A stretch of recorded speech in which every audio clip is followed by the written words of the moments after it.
We praise the classics, we quote the geniuses, but behind the shelves of great literature lie the names history tried to erase. This is She Speaks Anyways. Today, we tell the story of women writers who refused to be silenced.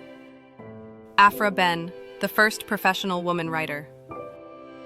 Aphra Behn was England's first professional female author in the 17th century. A spy, a playwright, a scandal. Critics called her lewd and shameless, but she made a living with her pen. Virginia Woolf would later write, "All women together ought to let flowers fall upon the grave of Aphra Behn." Yet, for centuries, she was left out of our literary histories. The Brontë sisters, disguise. Charlotte, Emily, and Anne Brontë published as Currer Ellis and Acton Bell.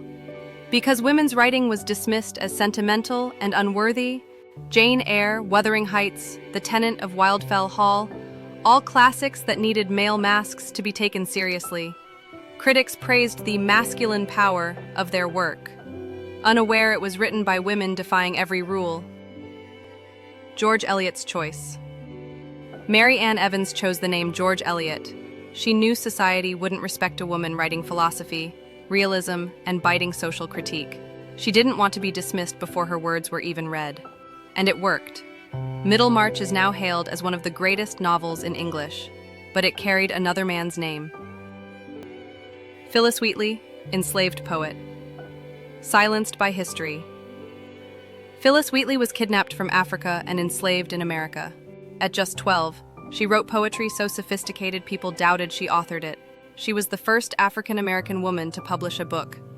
Yet her work was lost, her name erased from textbooks, because slavery didn't want to see genius in black women. Zora Neale Hurston, rediscovered after death. Zora Neale Hurston captured the black Southern experience with unmatched authenticity. Their eyes were watching God was criticized for its rawness. She died poor, buried in an unmarked grave, forgotten for decades until Alice Walker placed a headstone and restored her place in American literature. Why did history try to erase them? Because they refused to be quiet, because their words threatened what society wanted women to be. But the truth survives, and today, she speaks anyways. Subscribe for more stories that history tried to silence.